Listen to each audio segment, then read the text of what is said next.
Hello. Okay, we welcome you to the Leeds Planning Commission Wednesday, April 3rd, 2013 at 7 o'clock. We'll start with our roll call. Theodore Jones. Carol Nelson. Danielle Sterling. And please, do the Pledge of Allegiance, please.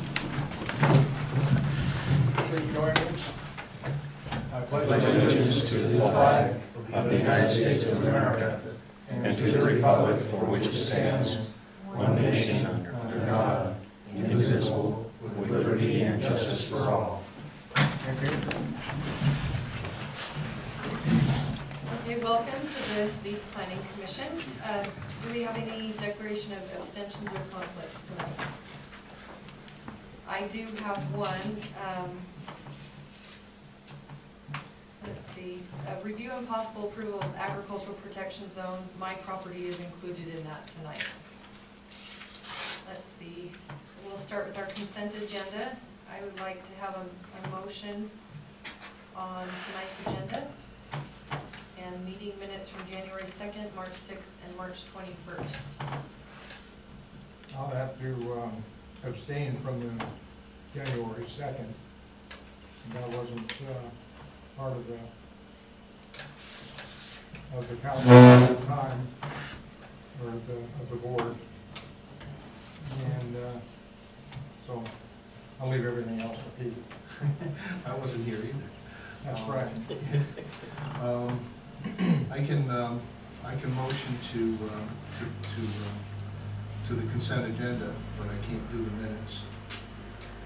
Okay, actually, none of us were here, Right. but We can do I can that. do the, you know, the 21st minutes. I was there the 21st. Well, we were, So I don't know what we do about January and March 6th. January No, 6th. March Daryl was 6th here, and was- so were you on March 6th. we were here on March, well, I was, but you weren't, so.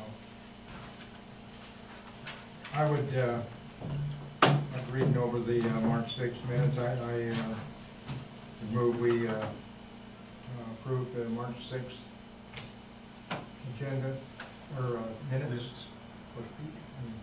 Wasn't here, so we haven't got We don't even have a quorum to be able to do that.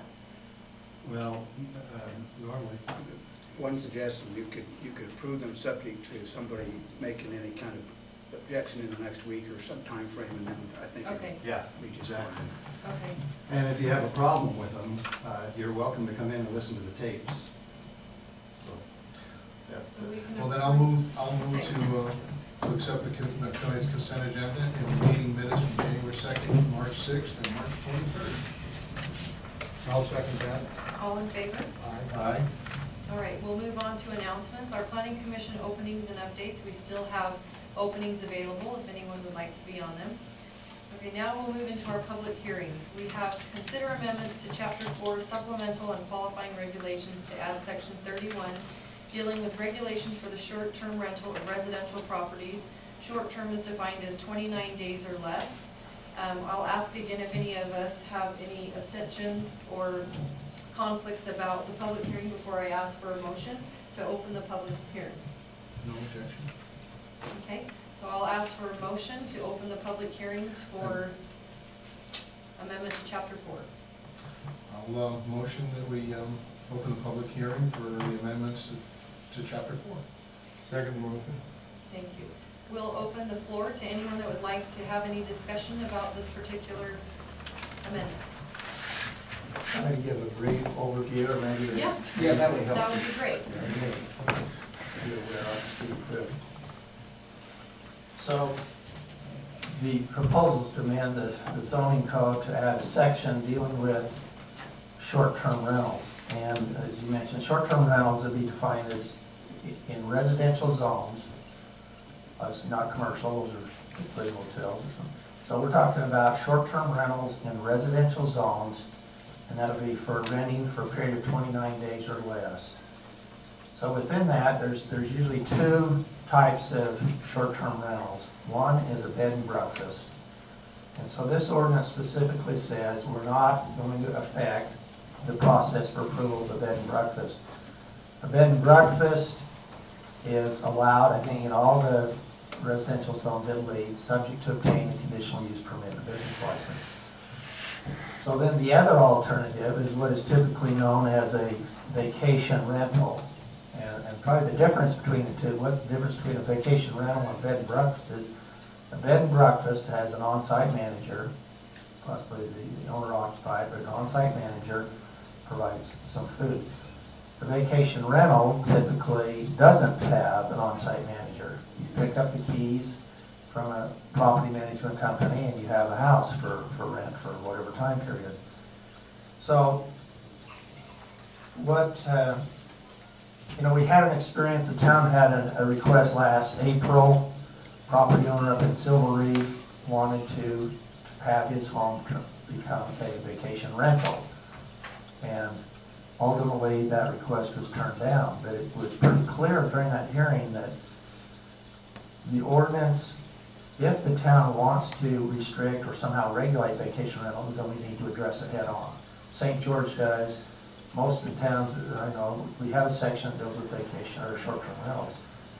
Sandy started it probably 10 years ago. I remember Sandy, the city adopted it. People up there were renting properties for skiing, and it became quite an issue. So,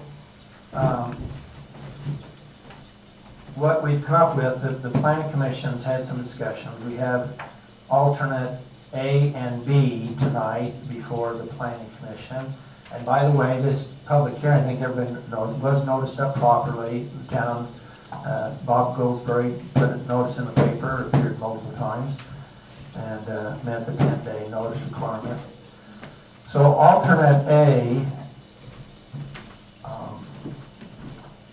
would be the more restrictive. And let me just kind of highlight then what this alternate A. It says purpose. The purpose of this section is to promote health, safety, and general welfare of the residents of the town by establishing zoning regulations for short-term leases of residential property to ensure A, protection of neighborhoods and the community, including compatibility with existing residences.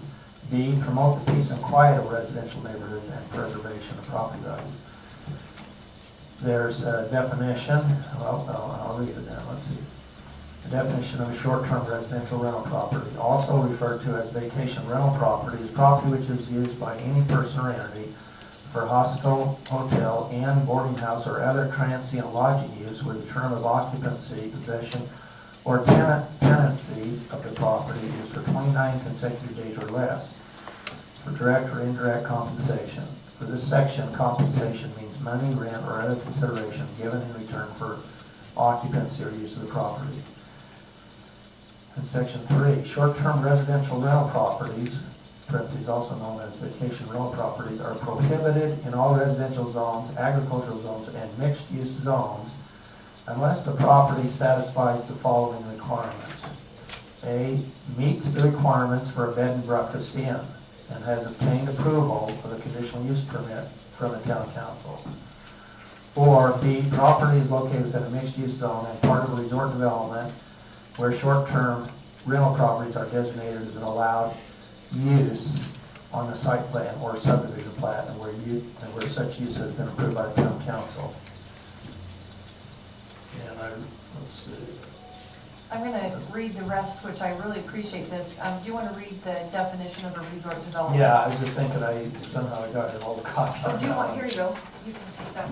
Oh, somehow I got that. Sorry. That's in the papers flying out, right? That's okay. Yeah, the last time we discussed this, the question came up, well, what's resort development? So we've added, a resort development must have a minimum of 10 acres and contain resort amenities such as tennis courts, a swimming pool, access to an adjacent golf course, or similar amenities which in the opinion of the town council constitute a resort development. Obviously, there's nothing special about that, it's just the definition I come up with, and you could define a resort development however you want. And then finally, section 4 says business license and transient room tax required. All approved short-term residential rental property shall obtain a business license from Leeds Town for each short-term residential rental property within Leeds Town limits, and shall be subject to the collection of the municipal transient room tax as allowed under Utah code. That is alternate A. Then B is less restrictive. And the definitions and the introduction, everything's the same, but under section 3B, we point out some of the differences. Well, in fact, it'd be paragraph C, so. Let me do this here. You're fine. I You're fine. have my other Okay. copy there, so I'm sorry. No, you're fine. Okay, so in alternate B, then the change comes in paragraph C, which says for properties located in a residential zone other than a mixed-use zone, the following provisions apply. 1, if the property is located within a recorded subdivision plat, then all of the owners have agreed in writing that short-term rentals is an allowed use within the plat area, or the plat contains a note stating that short-term rentals are allowed within the subdivision. 2nd, if the property is located outside of a recorded subdivision plat, all of the property owners within 600 feet have agreed in writing that the subject property may operate a short-term rental subject to approval of the town council and obtaining a business license. And then a business license and a transient room tax will be required. So you can see that B has a little more flexibility. A would be more restrictive. So I don't know if you have any questions, if that's clear. Do either of you have questions? Not at this time. Okay, we'll go ahead and open it up to the floor.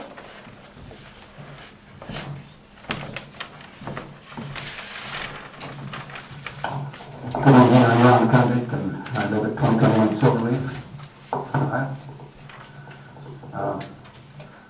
I was here the first night that we heard the hearing on that original home where the permit was denied. And there was a fair amount of testimony given as to the problems that were created by this. And there was a pretty good attendance here by town members. And I think if you go back and read the notes, you would find that there were a number of issues because there was no control of the property while these people were there. And I lived right near there. I thought the second go-around was an attempt to make clear what the town residents wanted based on the comments that night. But when Bob presented what I thought was a very articulate draft for that, but that was, he was told to amend that and to give it an alternative B, I guess, if I'm correct on my recollection. I speak for alternative A. It's a bad idea in alternative A. It's a bad idea in alternative B because it doesn't get better if people build a lot on a subdivision that the recorded plat allows that. I mean, this is a developer thing, not a residence thing, and the problem is for the residents to deal with and not have the burden of trying to enforce that. And I don't think you solve those problems by putting something in a plat because who fails to build a home because a plat says you can't have A or you can have A or B or C, whatever. And so I don't think that's a very viable way to approach this. I think we ought to have a very, very strict approach to it. We want to preserve the character of our residential areas, and if they want to go into a commercial area, that's fine.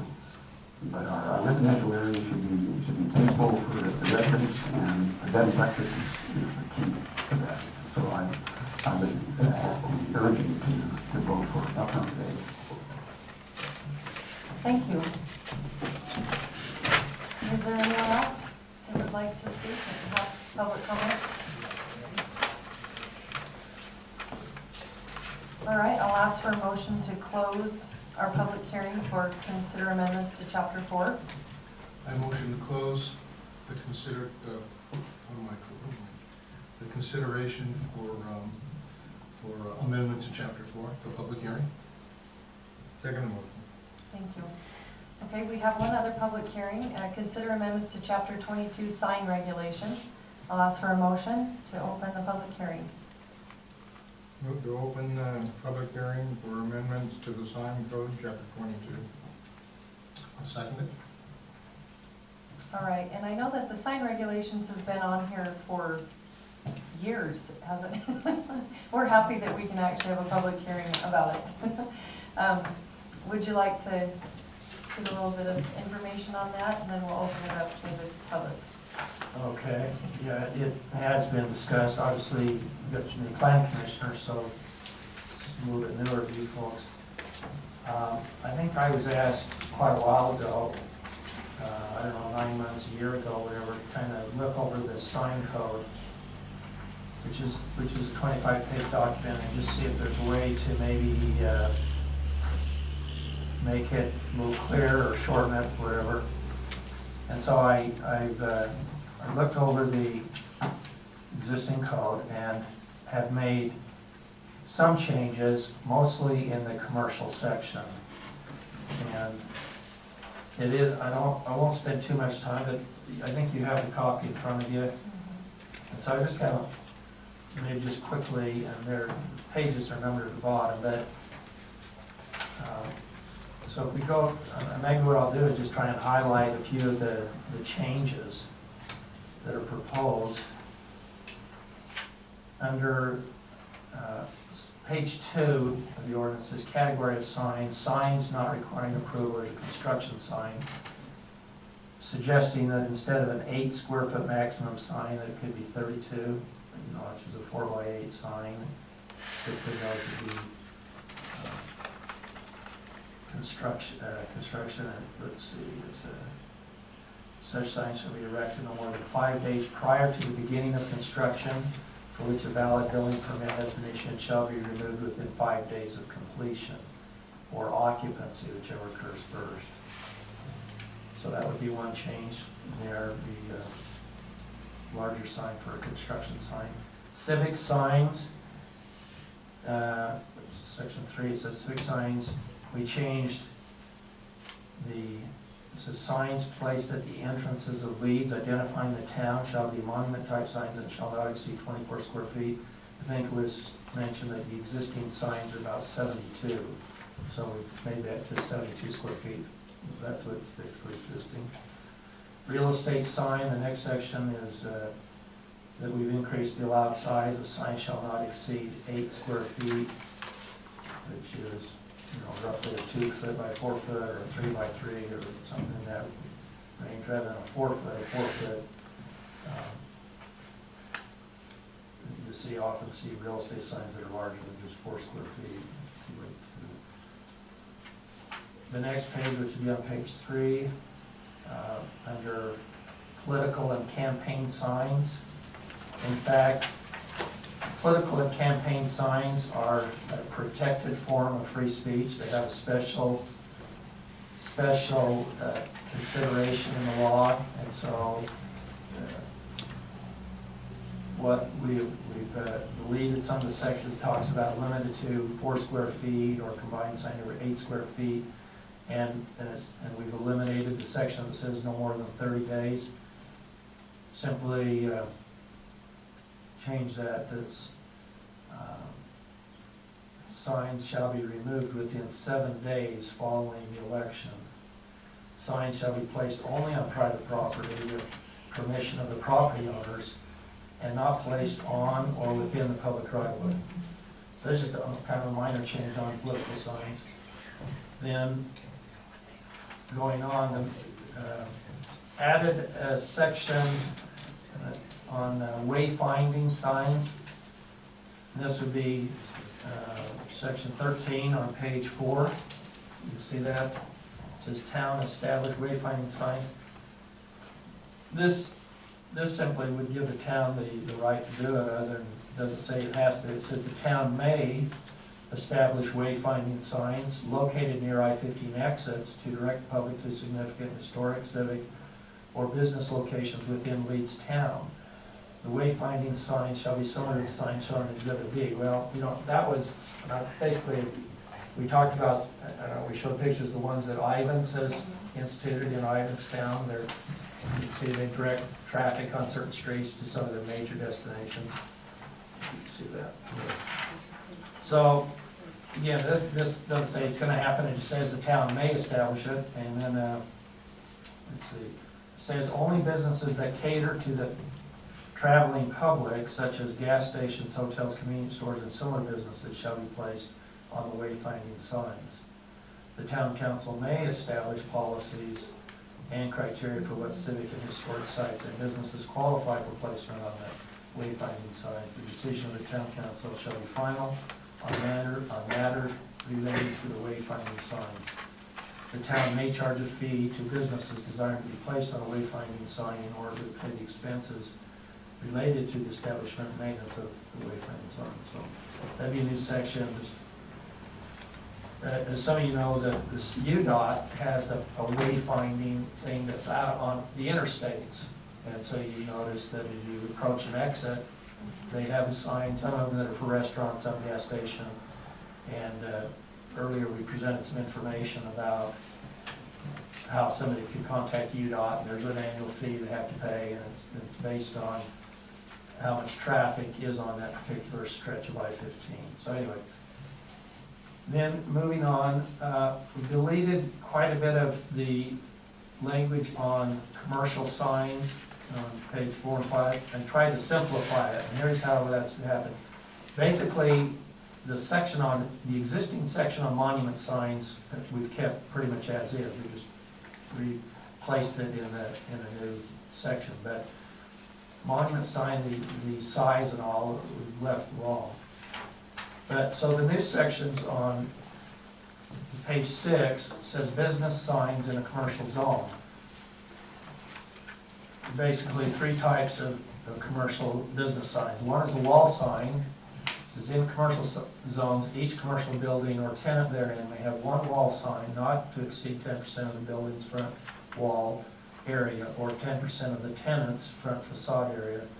Such wall sign shall be attached flat against the building's wall and shall not extend above the roof peak or parapet wall.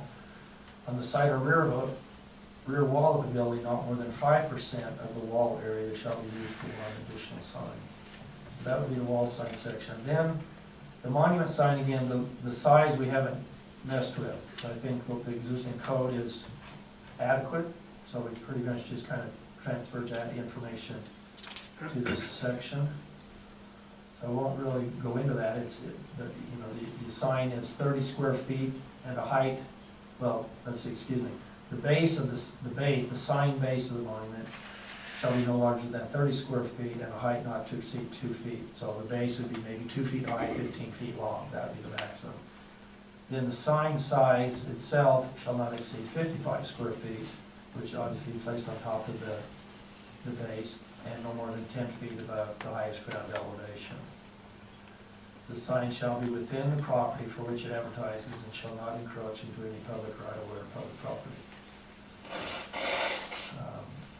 I think one thing, we did tweak one section and added this new portion. It says, for commercial property with more than 100 feet of frontage on a public street, the size of the sign may be increased at a rate of 1 additional square foot of sign area for every 2 feet of public street frontage in excess of 100 feet, up to a maximum sign area of 120 square feet for both the base and the sign. So I think we showed some pictures, or maybe you didn't get a chance, but we had some pictures of a 120 square foot sign. Roughly that's a 10 by 12 or something, but that would include the base. So moving on then, the pole sign is a new section, because right now Leeds does not have any provision for a pole sign. So we've added a pole sign that would be placed near the I-15 on-ramps or exits. There's one pole sign up to 35 feet high as measured from adjacent ground level is permitted for a commercial property of 1 acre or larger and located within 1,000 feet of a freeway exit as measured from the center point of the freeway cross street, or 1 acre, or 1 acre or larger on property fronting South Main Street between South I-15 exit and Cemetery Road. Okay, so that's a little longer there on the South Main Street area. The pole sign shall not exceed 150 square feet in sign area measured on one face, and pole signs shall be separated by at least 100 feet from any other commercial pole sign. The town council, at their sole discretion and upon recommendation of the planning commission, may approve a taller and/or larger sign where the applicant can demonstrate through visual means such as computer simulation that a 35-foot tall sign is not adequately visible from Interstate 15 from a distance of 500 feet from a freeway exit. In no case shall the sign exceed 50 feet in height nor be larger than 225 square feet. So, How again, tall are most signs and how big are they? Like the ones that are at Tokerville exit right now, the big huge ones, how tall are they? Well, I'm not sure, you're not referring to the billboards, are you? Yeah, yeah, Well, the billboards would be considerably larger. They're often 800 square feet or larger. I mean, Okay. those are billboards. And here, this would not be a billboard. Leeds actually has a section of billboards in there, this will prohibit it. oh, okay. So, again, and the purpose for this provision is, I-15 is pretty much the lifeblood for a lot of for businesses that feed on the traveling public. Leeds doesn't have those really today, other than the exception of possibly the restaurant on the north end of town and some of those. But, you know, if you had a gas station or a convenience store, or if you had a motel, then obviously they need to be able to get the message out to people traveling I-15. So that's the purpose of that section. The existing code has a section on off-premise signs. We've tweaked it just a little bit, and that's on page 6 of the top 7.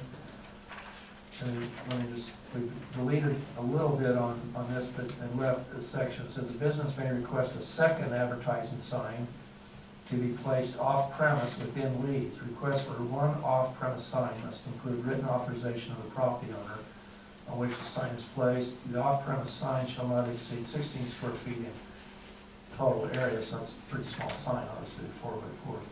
The off-premise sign must be more than 600 feet from the business location, and then we've added, unless a turn at a street intersection is required to reach the property, in which case the off-premise sign may be within 600 feet. The off-premise sign is for directional purposes only.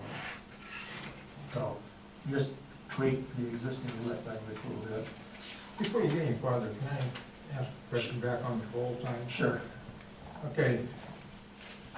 This is for the freeway, or for freeway traffic, for the advertisement of town businesses.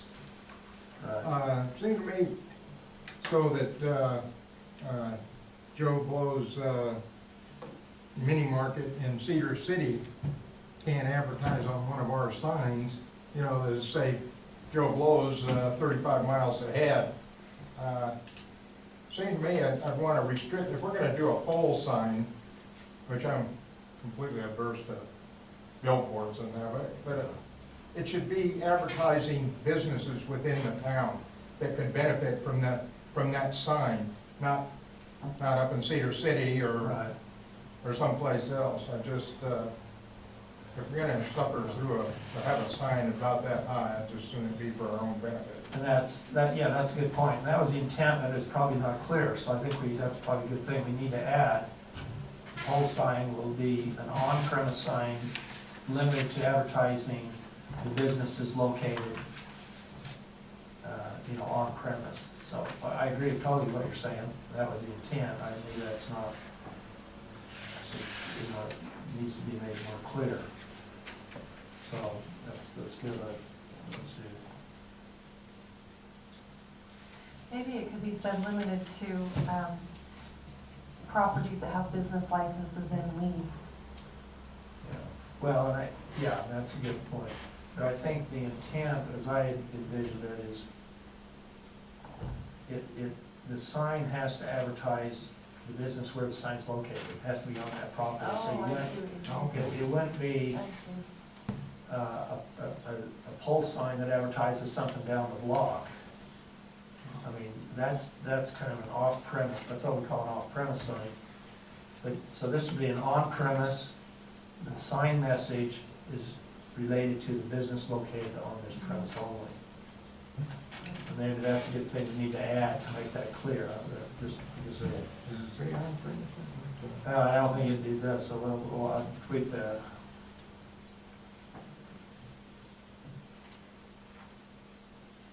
Well, I shall be within the property for which it advertises. That's on the monument sign. And so we need to, yeah.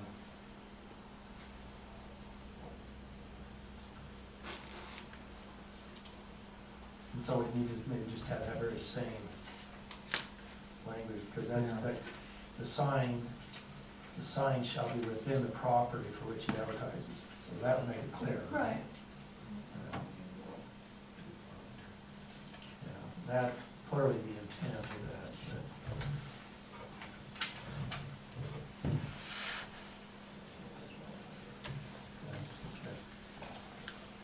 So, okay, that's good. We go on then, and, Sorry to interrupt. no, that's a good catch. We should just, I didn't pick that up on that one. So then we move into, on page 7, this talks about signs in residential zones, and really there are very few changes. Let me just highlight it on page 7, number 6.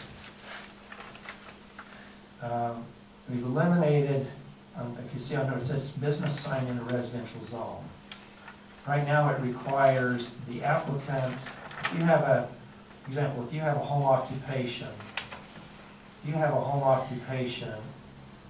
which is, you know, home occupation, you're in a residential zone, the limits of the home occupation generally conducted by the family members and all that.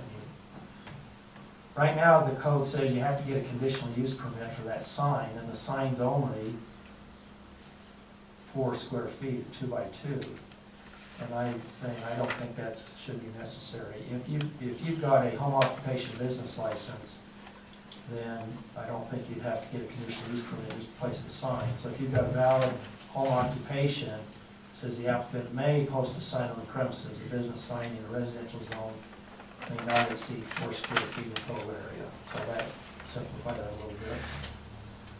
Then on page 8, there's, on page 8, 9 on banners and miscellaneous signs. Right now it says a banner can be no larger than 16 square feet. That's 4 by 4. That's fairly small if you're actually trying to do a banner, which is a temporary sign. And a banner can only be displayed for a maximum period of 17 days. Businesses shall be permitted a maximum of 4 banners per year. No consecutive approvals will be granted. There must be a minimum interval of 3 weeks between banners. So this is language in the existing code. So the only real change is making that 32 square feet instead of 16. Then, again, I'm just going through the changes. On page 9, there are no changes. And then on page 10, under requirements for signs, there's a section on materials. Sign materials. It says signs may be constructed of painted or stained or carved wood, brick or stone, or metal, which is painted or anodized, or otherwise treated to prevent reflected glare. Wood signs shall be solid wood, or if plywood, MOD gray or equivalent. I suggest we add this phrase in. Other sign materials, such as plastics, may be approved by the town council or the designee. Now, a lot of the new materials are resins and high-tech Kevlars and Lexans and you name it. So those I think, should be included as possible sign materials. There are no other changes. And then on page 11 there, we deleted again the section that says advertising master sign plan. Page 12, no change. No change on 13. Only just, on 14, which talks about the permit process. Haven't changed that. That seems to be okay. We're on page 15. Same permits reviewed by the town official, and that seems to all work, I think. The only other thing on page 16, and this is under the permitting, I think number 5 says ownership and notification of change. I think this section could be deleted because it says right now it requires whenever there's a change in the sign user, sign owner, or owner of the property on which the sign is located, the new sign user, sign owner, or new property owner shall forthwith notify the designated town official to change. No new signs permitted, but I don't think it's happening. I don't think that's probably very, I don't think there's any really justification for that. So Rick can, that and change that. And then we deleted, again, some section where it says master sign program, because that's pretty well covered in the commercial sign regulations. And then on page 18, 19, it talks about prohibited signs. Under changeable, I think this is a clarification, so it says changeable. Signs which change automatically, we've added the phrase, such as electronic message boards and video screens are prohibited. Signs in which the wording can be changed manually, as would be needed for advertising, are acceptable. So electronic message signs, all that, video screens are prohibited. And that's pretty much, I think we're getting to the end of this, so there are no other real changes, I recall. Then, under definitions, on page 25, we have added a definition of electronic message sign, because we didn't mention it. And that's just in the definition. It says, electronic message sign, a sign which changes the message or graphics electronically, also referred to as electronic reader board or electronic message board. And I think that's pretty much the change. Thank you. Okay, we'll go ahead and open the floor, so if anybody has any comments, would like to I had change. a question. Yes, Did I understand that the big billboards are prohibited by the current that's correct. regulations? Yes. Okay, that was my, Yes. They were tested by a billboard company that came in around 2004 or something like that, and reviewed that ordinance, and there's no way, he just gave it up at that time. good. That was when Frisbee, I think, was trying to put some billboards over on his property there. So he ended up with the truck trailers or the trailers. It certainly has messed up our neighbor town up here. Oh, ridiculous. I thought that was a good point, Angela, I thought that was a good point that Darrell made about the language on the signs. And I was wondering, I couldn't remember what had been said about the off-premises sign. Would that be appropriate there also, or was it taken care of? That's what we discussed, isn't that what we We have discussed? one, No, it was in reference to the pole sign. no, there's an off-premise, I think it says you can have one off-premise pole sign. Well, it says, it's in bottom of page 6, says, Right. and there's a provision for this in the code, in the sign code today. So we tweaked it a little bit. It says business off-premise signs in a commercial zone. So it's the way it was reading it. I don't know if you have a copy of it. No, okay. Angela? Then, it says the business may request a second advertising sign to be placed off-premise within Leeds. Request for one off-premise sign must include written authorization of the property owner on which the sign is to be placed. The off-premise sign shall not exceed 16 square feet in total area, which is a 4x4 sign. Now, we don't see anything about height. Maybe that needs to be added in there. Well, let's see. In fact, maybe in the existing one, maybe we need to leave that in. I just know it says the top of the sign shall not be greater than 10 feet above ground level. That's, so, that's in the existing code. We would leave that. I mistakenly had line through that. So we could, it's again, 16 square feet, roughly a 4x4, and then keep the 10-foot height. And so the code today would allow one off-premise sign. I was just wondering if the way this is worded, if at the point, page 22.7, after the cross out, where it says a business may request, if it said a Leeds business may request, then that would preclude Okay. the point that Daryl was bringing up before. Or they wouldn't get A first one. a first one, you know, if they were off out of town, they wouldn't get a first one, so they couldn't get a second. You know, And then it also says the off-premise, well, that one alternate area has to be more than 600 feet. But that's a good point, so I think we're saying a Leeds business may request a second advertising sign, just to make sure. and then on the political sign, what was the largest again? Was-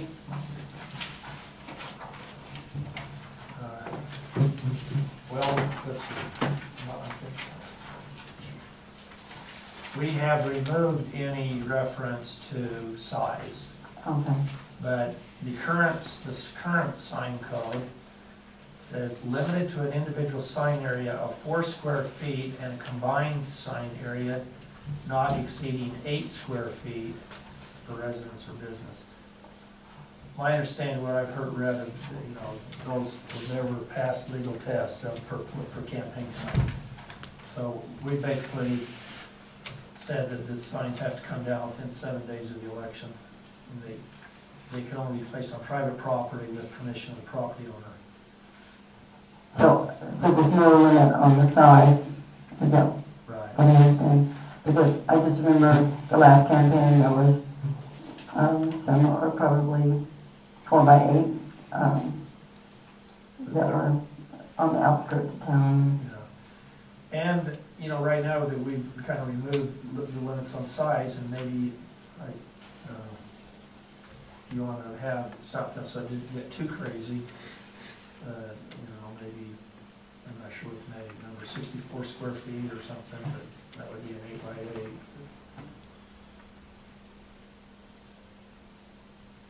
4 by 8 would be 32. Yeah. I think that would be about the largest I saw around. Okay, thank you. Thank you. All right, is there anyone else? Okay, I'll ask for a motion to close the consider amendments to chapter 22. Motion to close the proposed amendments to All right, sign code chapter 22. thank you. I second it. All right, we'll move into our action items tonight. Consider changes in meeting, starting time and dates of meetings, and I'll turn the time over to Peter Orujema. The town council recently tried a 6 o'clock start time. They're trying it. I thought it might be prudent for us to consider doing the same if it met with everybody's ability. And I also thought that over the next 3 months, that we should double up on our meetings. So it would be 2 meetings a month instead of 1, and try to get some of these backlog things that have been sitting in the planning commission for the past year and a half completed, and move on with other business. So, interested in hearing from the other, Daryl, Danielle, and what you guys think. It's okay with me, however, I think we ought to have the full board here before we make a vote on that. Are we the full board? Okay. Tonight you were. Yeah. I've dedicated my Thursday to Wednesday. Oh, 6 o'clock is fine. Sure. You wanted to do every other? So, It's a for 3 months, until, yeah, for three consecutive months, which will give us 6 meetings, which I think will really help us get through this backlog. So you'll be meeting on the first and third Wednesday of every month? Yes, sir. For the next 3 months? Yes, sir. In the town of Fort Fox, That's what I was wondering. That's, he should get a vote on that. you know, yeah, I guess you can comment on Bob. Yeah, if I that's just you did. directly. Can you do that for us? You bet. I'm 100% for it. We need to get things started and finished. then I'll motion that we change our start time to 6 o'clock, and that we meet every first and third Wednesday for the next 3 months, starting in 2 No, weeks. so, no, well, maybe we could just show them today. Thank you. Okay, now we'll turn, oh, sorry. We have to vote on it. Oh, yes, I do, I need a vote. Yes, we need a Can I vote. get a vote on that? Aye. All those in favor, aye. It is a Aye. Unanimous. Unanimous. You have to post. Just a question, and maybe since you're meeting in 2 weeks, It's, I have to the go. public hearing that you just had on the short-term It may rental, be less than, I don't know I assume if you're 15 gonna act feet on those from tonight, it looks like they're not fire received hydrant. action items, it was public hearing. Would they be back on the agenda in 2 weeks to vote on those, to move forward to the council? I think we were. These are supposed to be action items if we chose to act on them tonight after the public hearing. So they'll have to be I just next, know every time I Well, come in out 2 here, weeks. instead of So we'll have to, really concentrating. we'll have to have it as an action item in 2 weeks. Okay. Okay. You got Bob at the time? I'm seeing this trailer Sure, right for here, both. and it's a distraction. It's a distraction. Well, you don't need to post, I mean, you haven't Oh, we had noticed that. up the public hearing, so you had the public Sunday. hearing. Sorry. You don't have to act, had it been on the agenda to act, you could have, obviously, but you don't have to notice it other than It's really 24 agenda hours. item. Yeah, Okay, so next month we'll have the action items for both public hearings tonight then. for 2 weeks from now. Okay, 2 weeks from tonight. Okay, before we move on to the next action item, can I ask a question about the conditional use? Bob, I think you explained it, but I'd like some clarification. Where'd it go? It's here. It's here. On alternate A,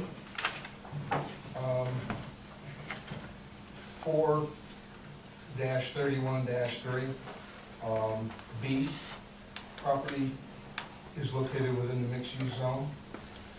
My question is,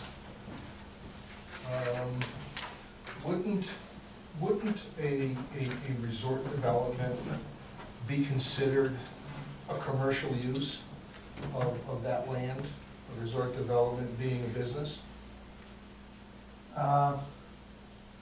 It's kind of a mix, it usually has commercial aspects, but it's often residential as well.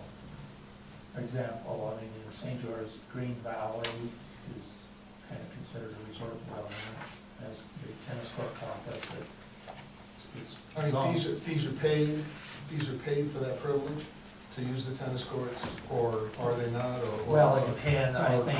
Are taxes, or if fees are paid, or taxes paid to the town for that privilege? Next to R&R. No, It's already not to the town. People I using mean, it. they're often, Typically. we may be paid through an HOA, a homeowners association. They may collect it, or they may not, it just depends how it's structured. Cease and desist and desist. So I'd say a lot of resort developments We haven't are heard it's storing. residential and often have a short-term, an overnight component. That's true of Entrada. Entrada, has an area set aside for overnight or short-term rentals. But it's overall a zoned residential, and 90% of the people are long-term residents. Some of them are part-time residents, and most of them, but does that answer your question? I don't know if that- Yeah, I understand what you're saying.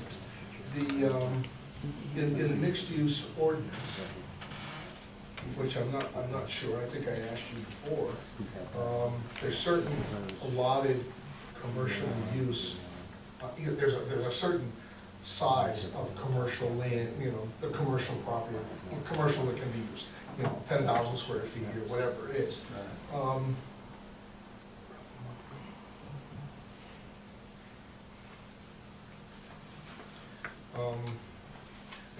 I guess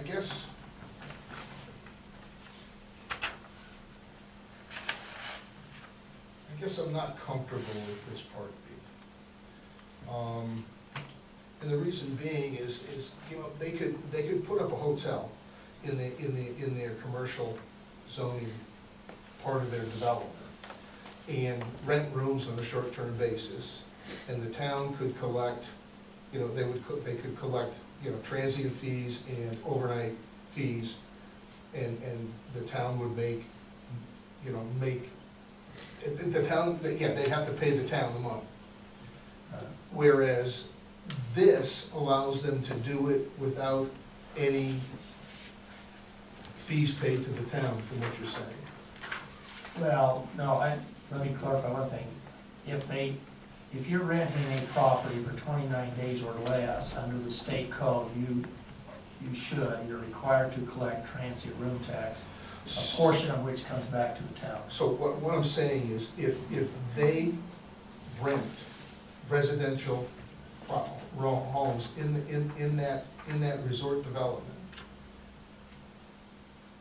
the town should receive the transient room, the transient tax, and whatever taxes are applicable. Yes, right.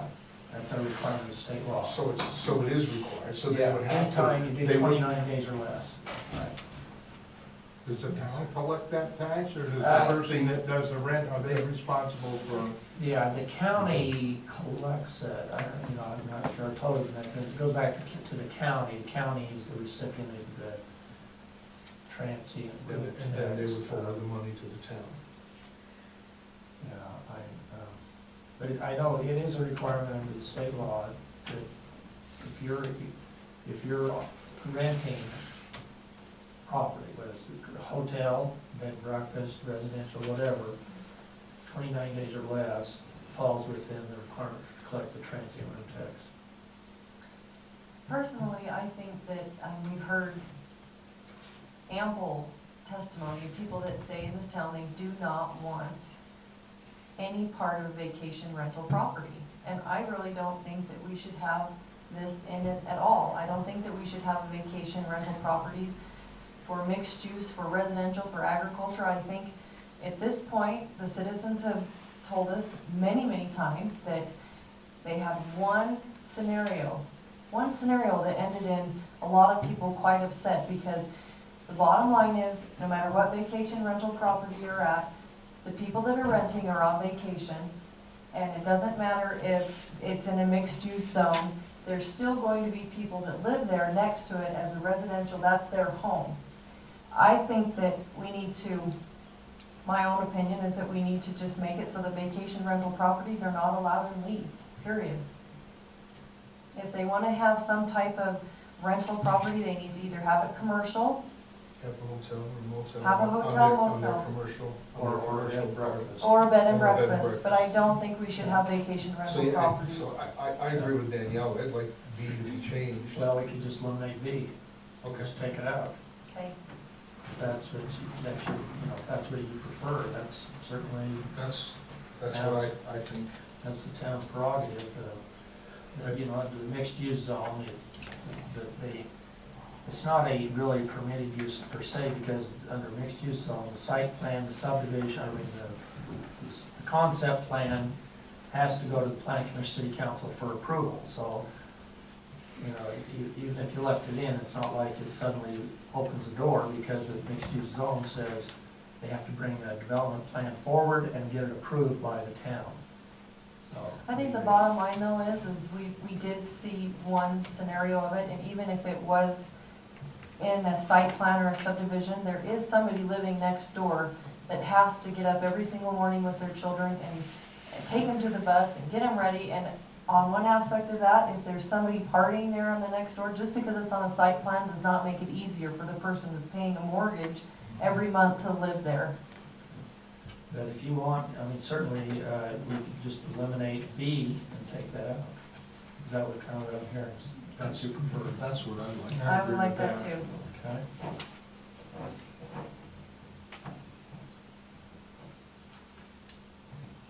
So I will make that change and then submit it back to Bob, and that would be, if you want to act on it in 2 weeks. I'd like to see it as an action item. I would too. In 2 weeks, please.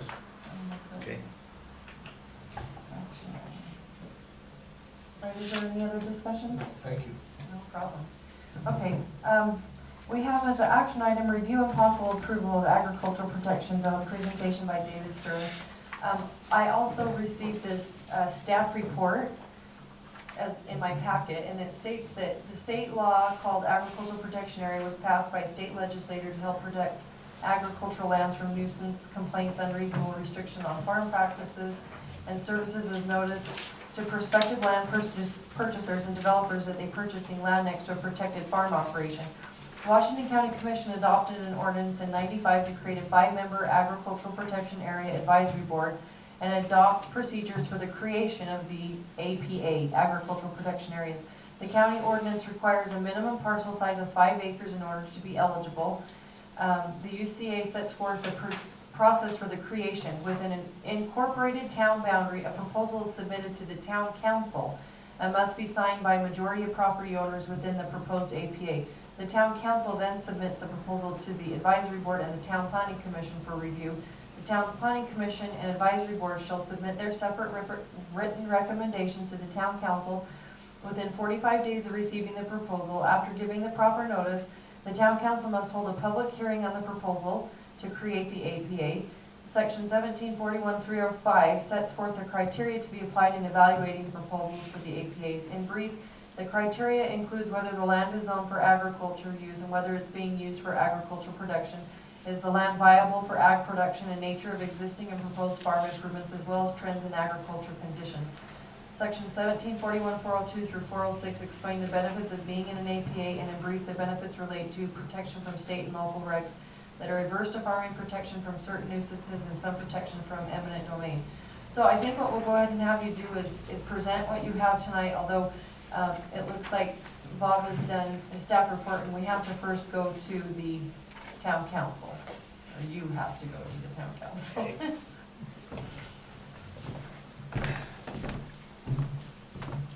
Hi, I'd like to request that my family's land and my land be placed in an agricultural protection zone.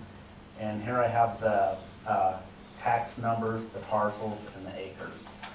And I don't know what else you need. Now Geraldine told me that she may have some more land that's not listed on here. And I think what we can do is go ahead and have it on, how many days do we have until the deadline for the town council meeting next week? Can we still put something on the agenda? Absolutely, we have 24 hours. Okay. don't we? We have 24 hours. So I think what you can do is go ahead and put it on the town council agenda, and afterwards just meet with Bob and have him put it on there, and then we can amend whatever you have so that it's correct. And then it says that after 45 days, if no one has actually, Bob, help me on that wordage, if they haven't. They have the planning commission and the county agriculture advisory board have 45 days to submit a report back to the town council. If they don't act within 45 days, it's deemed approved by that Okay. body. Okay. Okay. So I'll give this to Bob then. You got enough copies? It's Geraldine. Amended? So I'll have to copy. Oh, If Thank you, sir. why don't you give it to me after On the the stage, meeting, I'll make a copy. What a fine. I live in my website. Just make sure I get it gets to me after the meeting, so I can't walk out and do that. Yeah, he'll tell you exactly what. It's two different documents. Oh, okay, yeah, I'll make a copy. Right. I'll see it. I tried to do that, I started rereading it, and it says, Okay. county call. right. Thanks. I imagine this goes pretty much like this. Okay, so we'll make sure and have it on the town council. All right, our discussion items is review of mixed-use developments. And I'll turn that over to Peter. Is that your? The planning commission, about, I'm gonna say 8 years ago, 7, 8 years ago, worked on a mixed-use ordinance for the town. We were asked to develop one. And at the time, we worked out a we worked out a mixed-use ordinance and we sent it to the town council. And in the mixed-use ordinance, we had a restriction of 25% of a development could be considered mixed use. So they could do the commercial property down on the first level and then apartments above, and whatever that mixed use allowed. You know, that would be acceptable, and it would fit really well into this community. And it would be a gradual fit. It wouldn't be a huge burden on this community all of a sudden.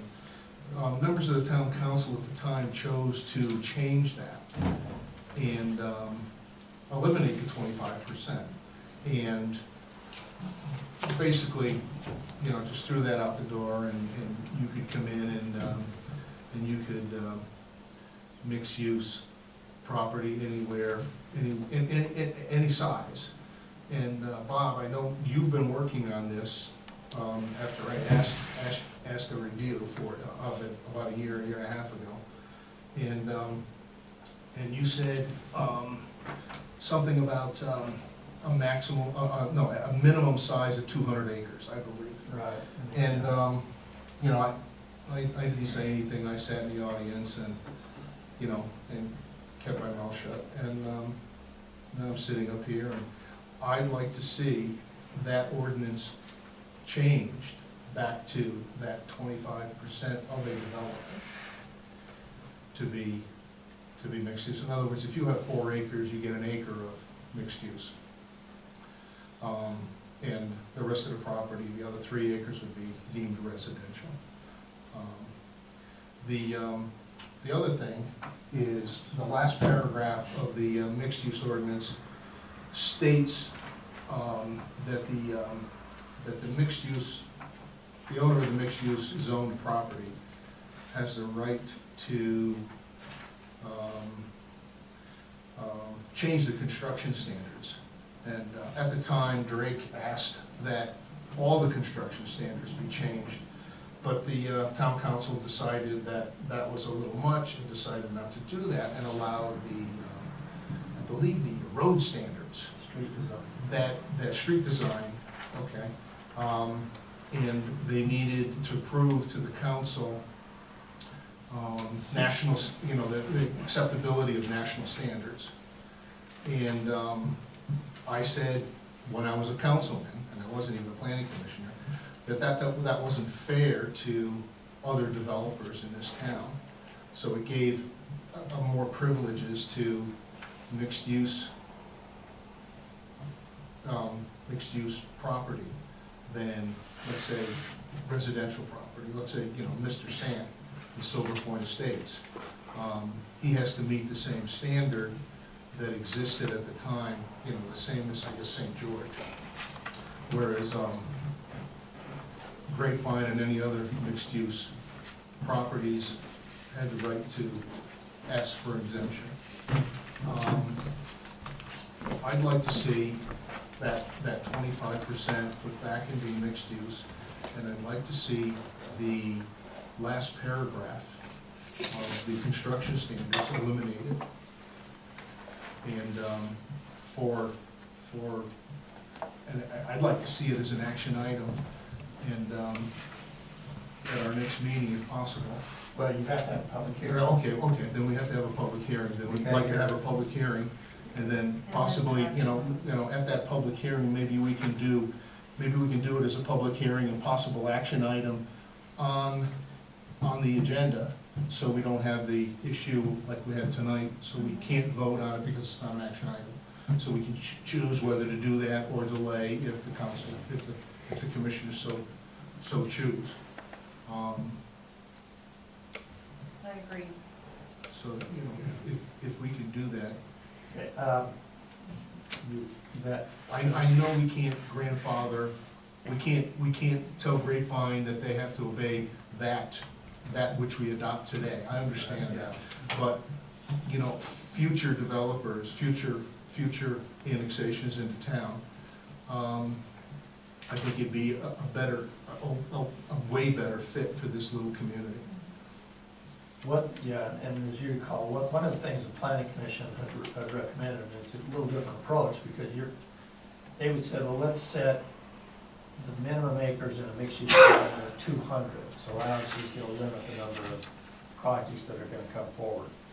And then there was a couple other changes. Right now, the ordinance says, I think you can have a maximum of commercial, says 2,000 square feet. Back in section 8 says the gross floor area of a commercial establishment in a mixed district shall not exceed 2,000 square feet.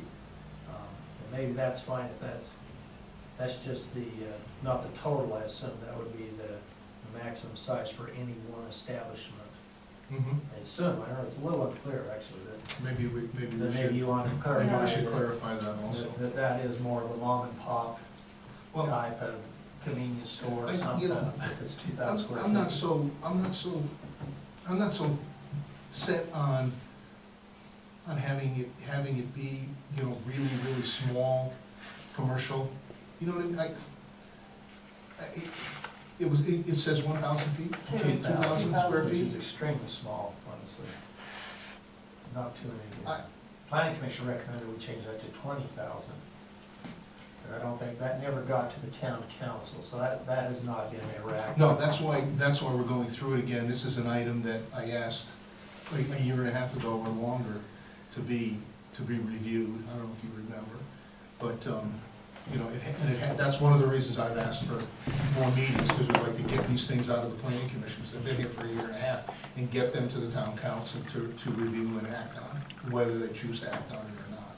It's up to them. So I think there's wisdom in having a minimum acreage. For example, a 1 acre, well, I don't know, a half acre mixed use project probably doesn't make sense. You know, you need a certain threshold. You know, I was thinking of that. I'm not sure how I feel about that. If someone wants to come in and, you know, I mean, anyone in town that owns property can come to the town and ask it be residential or commercial, or, you know, they can ask, or mixed use. I mean, I think it should be, you know, even if it's 1 acre, they should be able to come in and ask us and say, you know, this is what we want to do, and then, yeah, a 1/4 of an acre, this is what we want to do. I think, you know, I think they should be able to ask. Whether it's conceivable or wise Yeah. at such a small size, you know, I think it's up to the property owner. But this is my opinion, and I don't know what my colleagues on my left think, but. We're just brainstorming and Sure. thinking out loud here, but I think it'd be good to have some minimum acreage. I'm not sure if that's an acre or 2 acres or 4. Because if you don't, then you're gonna get the guy who wants to have his house, but he wants to have a commercial auto repair shop or something, you know, next door, and those type of things can be disruptive to the neighborhood, you know what I'm saying? Yeah. So if you had a minimum size, then I think that makes more sense. And if you want to have, you said, let's see, 25% of the property could be mixed use. So 25% of the property could be. I said that 25% of the development. 25% So I don't know if that changes anything versus property. 25% of the development. I'm trying to think how. Because it would be a whole.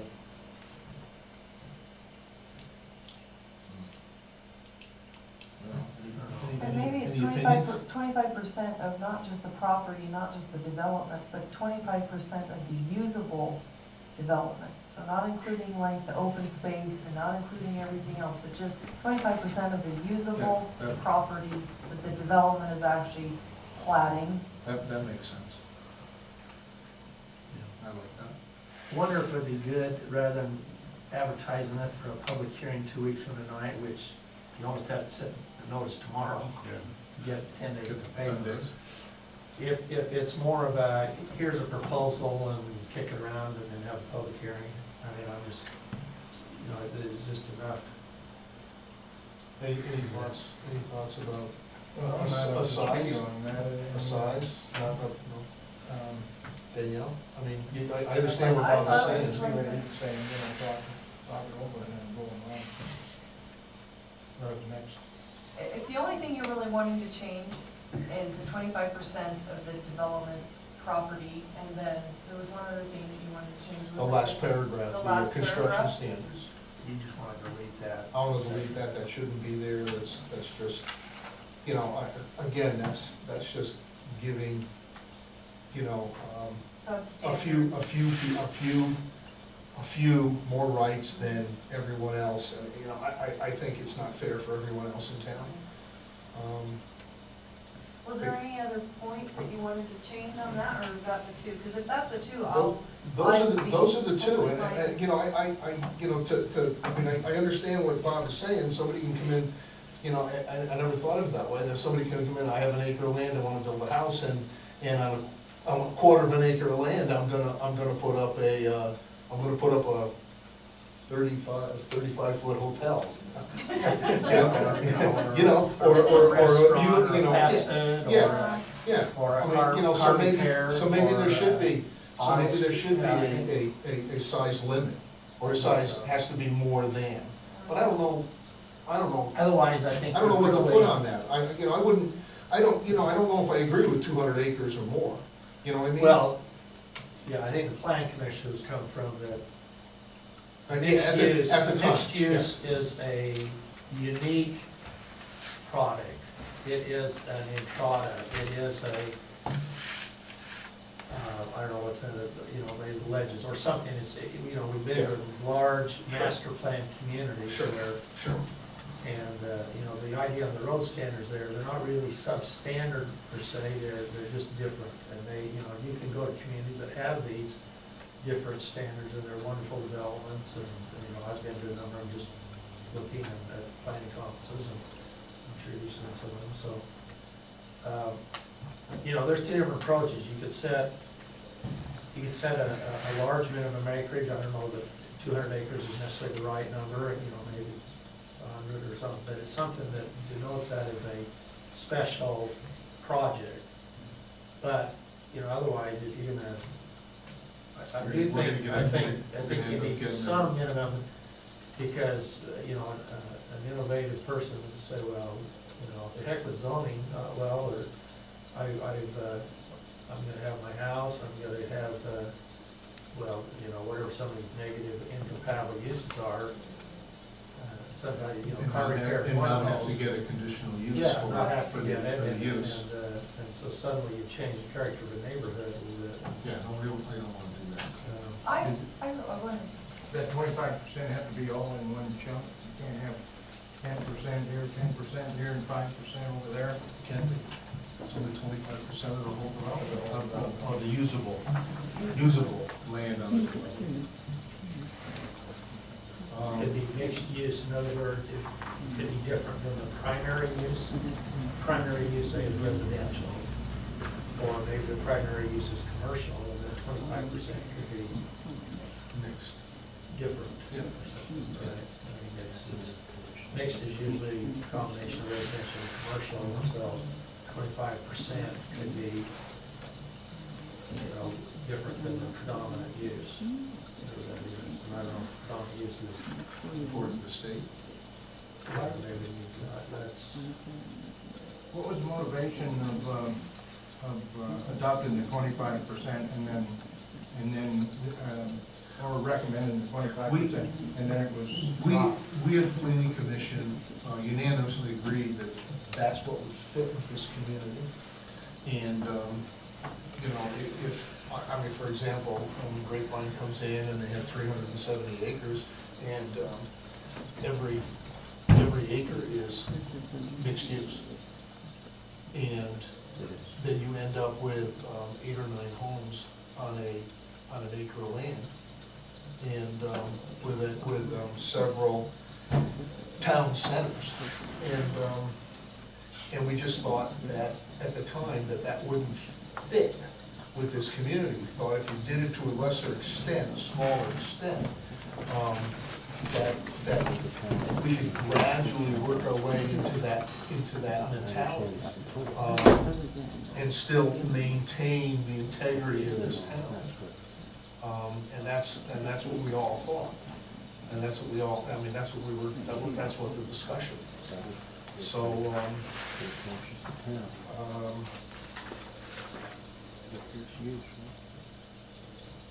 so that was. Well, a couple of us realized that when the town council, when members of the town council changed that we knew at the time that that would tear this town apart. And, you know, the result is, you know, what's happening to this town right now. You know, we've got a huge separation.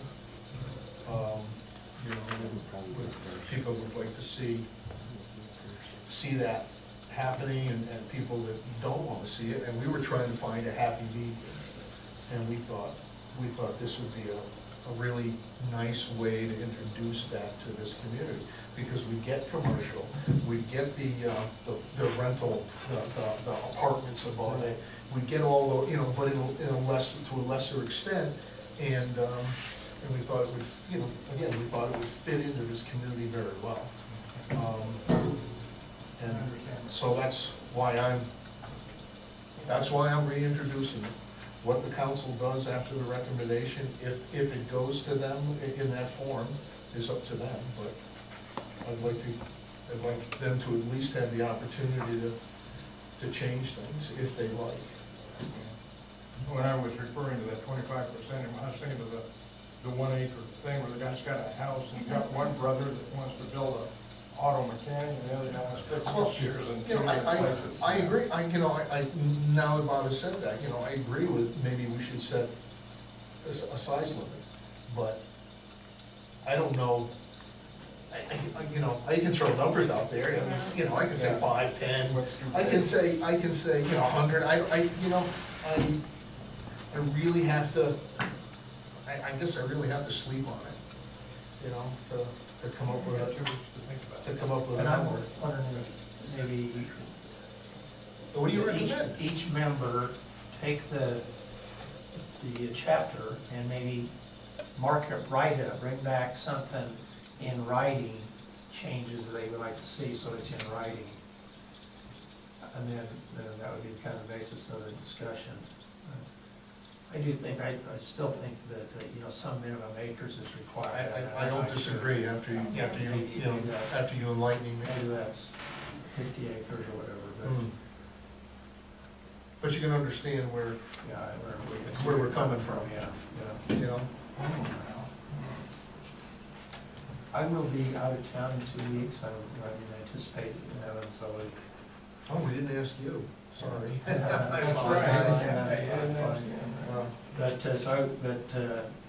You know, I think it'd be good to maybe, because these changes are pretty significant, and, you know, once you make it, and so put it in writing, maybe we could mark up that chapter 23, bring back things, and that'd be the basis for a good discussion. Maybe we can finalize something in 2 weeks and then have an action item or a public hearing and an action item on the following. And if you're enjoying the sun and fun or whatever you're doing, we can take care of it ourselves. Going to watch my daughter run the Boston Marathon. My son went to school. Cost me a lot. They're all expensive there. All right, our next discussion item is our master road plan, and I'll take this one because I had quite a bit of information that I got at the planning, or the recorder's office today. It was quite interesting because I went in with my map, and I had, did everybody get their maps too? Okay, I went in with the maps, and I'll show you, everything in green are the roads that I went to go find dedicated numbers. And we have 9 roads in Leeds that are actually dedicated. Nothing else has ever been dedicated in the town of Leeds. We went through, I was there for about an hour and 25 minutes, and I went through every single name for the town of Leeds. And the only ones that actually are dedicated are Babylon Mill, Mountain View, Majestic Mountain, Silver Hills, Bonanza Road, Silver Shadows, Mountain Shadows, Canyon Creek, and Conley Fields, which is actually past the cemetery, is dedicated to the town of Leeds, but it's actually in the county. So having said that, that means that not one road in Leeds is actually, in a sense, for lack of a better word, owned. They do have a right of way, but they are not dedicated to the town of Leeds. So I went to Ron Whitehead's office to talk to him about quite a few things, but they were in a meeting. Having said that, they did have Bush and Gudgel in 2000 and I believe it was 2003, did an amended resurvey of the Leeds town site. It is a survey of the roads, but it's never been dedicated to the town. So all of the roads, I also went through every single one of the individual parcels that were subdivided, or individual subdivisions.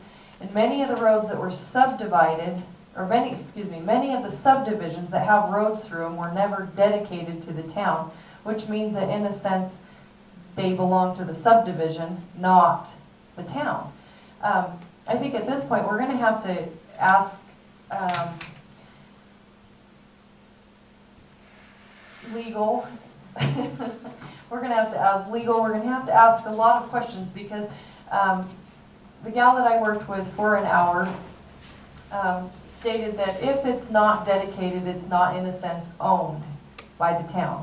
And so we may have to go through some hoops, because I did ask her about the situation of, I think in the last 3 or 4 years, there's been quite a few encroachment permits that have been mandated.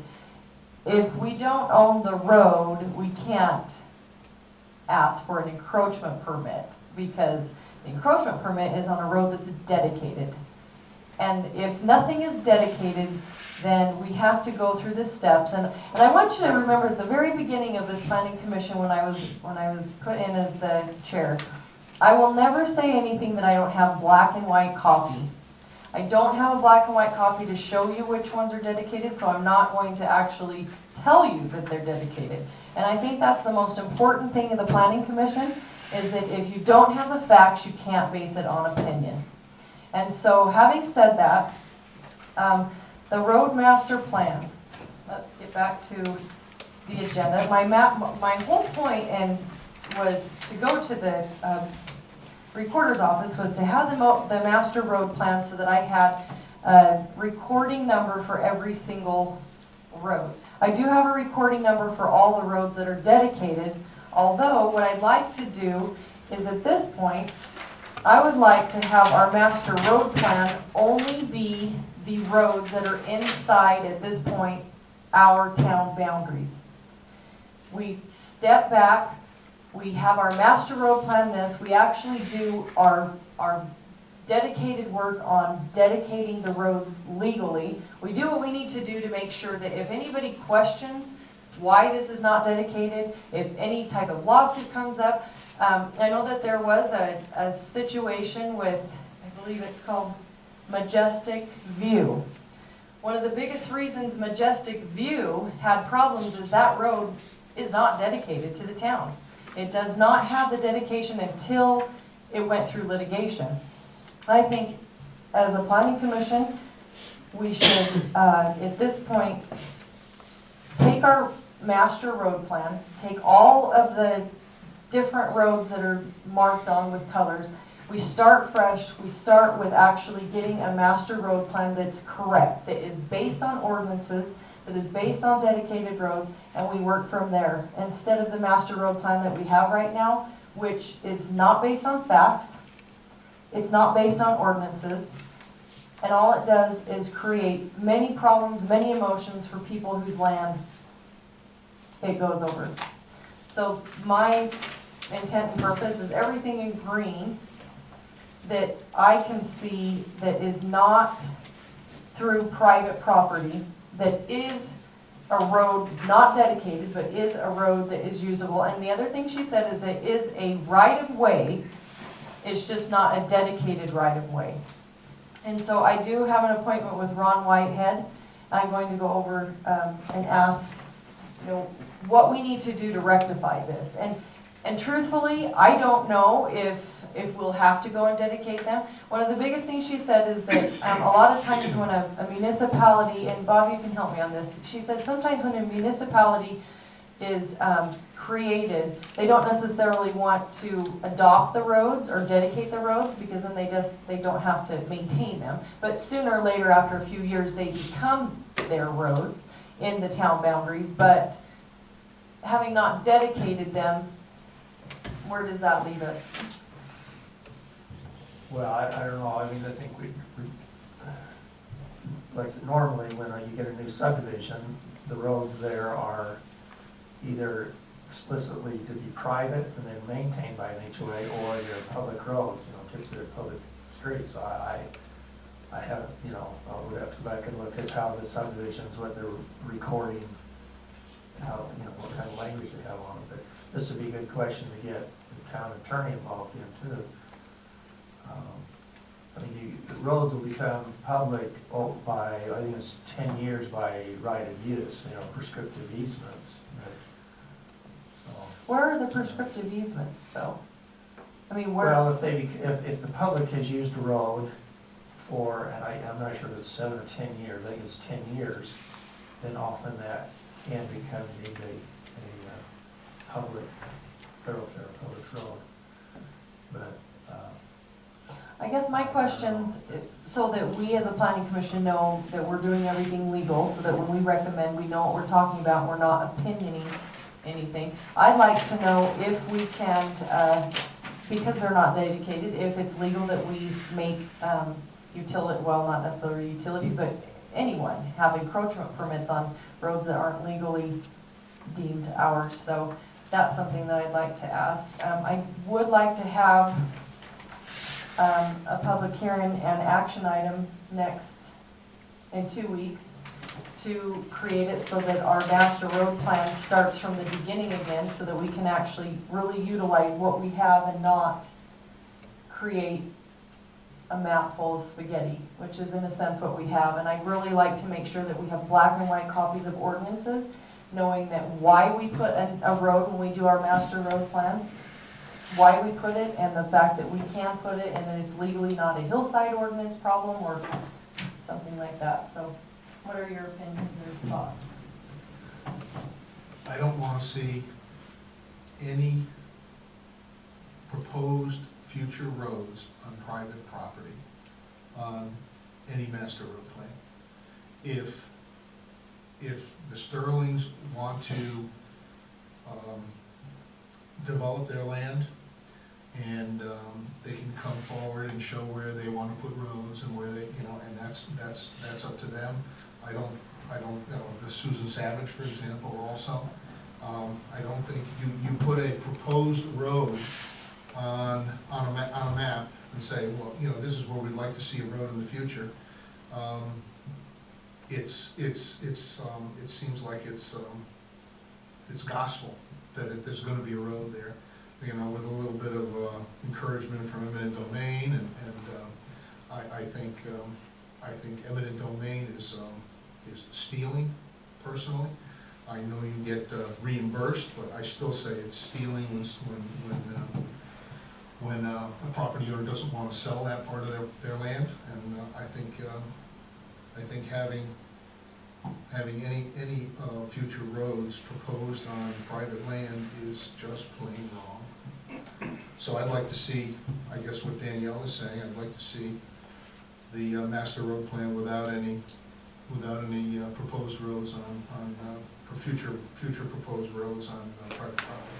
But, I don't think you really call it a road plan then. No. I mean, that is what that's what a road Map. plan is kind of an idea of how does the town envision. I mean, there's different ways to characterize it. You might have point A to B, and this is gonna be generally the corridor But, I mean, it's really an informational tool of, But it's been used in other, it's been, you know, it's tried to be used in other ways, which is inappropriate. rarely do you see, there's rarely do you see any entities in this county or most places that use eminent domain. Now, the state of Utah, UDOT will on occasion have to do it, obviously, because they've got to drive the Well, roads. there's obviously good reasons for. Yeah, there's some for cases, eminent domain. but it's rarely used actually by local governments. Because, but, I mean, if you think, maybe we need to go back Well, Bob. and look at what is the philosophy, what is the purpose of a road plan? Let me ask you this, you know, a municipality can use eminent domain in procuring property if they can show just cause. Right. Private individual can also use eminent domain, you know, showing, you know, just cause. I don't think so. Yeah, I checked with several attorneys in the state. They can use. Yes, domain. you can go and you can, with just cause, you can ask for eminent domain on someone's private property for a right of way or Well, for you access have- to a I mean, road. you have to ask local government for it? I mean, the eminent. No, all you have to do is go to court. A private citizen can do that. You know, and I really have an issue. I have an issue with putting lines on a map and, you know, you're just starting, in my opinion, you're just starting the process of, hey, look, it's on the Leeds map, so we should be able to do it. And I just don't think it's prudent to put, you know, private landowners in that kind of risk. I think you cover that with an ordinance though, with stipulations, you know, about, have a master road plan ordinance that would state, this is, you know, a disclaimer, more or less. That Well, you would- can't- that would you can't- Keep these people from saying, hey, you got it right here, so it's, Well, you know, Darrell, I don't know if I'm gonna say this right, but you can't take away anyone's right to use eminent domain. So, if you're saying that, you know, this shouldn't be used, I don't understand what you're, I mean, can you? well, like Bob was saying, it's not a road plan if you don't put some proposed roads on there, wherever they may be. You can try to go from point A to point B, and the only way around it is up over this hill and down a gully or something like that, but it's private land. But if there's gotta be an ordinance involved with this, but a disclaimer, or, you know, this road plan was developed not to be misconstrued as this is the way it is. It's a general guide, I mean, and that's the purpose of the general city general plan in Utah, is that it's a guide for land use decisions. And I would like to check to see that I think eminent domain is strictly a power reserved to government. I don't think an individual can do that. I think you're gonna find out that is. Supreme Court. Yeah, I think maybe we need to talk about what is purposes of road plan, and you say, you know, those disclaimers, it's a guide. I mean, it's like what purpose of your general plan map, where you draw bubbles on where you think residential areas are gonna be, or where your city park's gonna be, or where, you know, where's the most logical and efficient place to have maybe some commercial development. It's all about promoting, you know, efficiency and functionality of the town, so you don't have one area that has no good circulation in it. And, I mean, we've all been through town. I've been doing a lot where, boy, you get lost. I mean, they don't go anywhere. They all live in cul-de-sacs. I got lost in Hurricane this morning. Yeah, I mean, that's why I couldn't get out. And we, you know, Yeah. Well, I think the biggest problem with our existing master road plan is the fact that it wasn't done by an engineer, it was done by volunteer work, and a lot of it is not based on the ordinances that we can actually use. If you read our ordinances, especially like our hillside ordinance, there's many, many roads that are on that master plan. My whole intent and purpose is to not take off every single road, although I definitely see your point, and I think that we can work around and put back our roads. And I think the idea of actually placing a road is not the idea that we need to go. I think we need to do the bubbles. I think we need to say, this area may need this size of road, but I don't think that we should actually draw it on a map like it has been done with a Sharpie marker. I think we need to have an ordinance. I think we need to back that ordinance with why that road's there and actually stipulate that, yes, that is a feasible road. Not that, oh, you know what, I think this looks good to go over this or around this. I really think that that's the whole basis. None of our roads are dedicated. Nobody ever looked into that. What makes you think that that last master road plan, anybody really looked into the details of the ordinances? That's my intent and purpose, not to misconstrue the master road plan.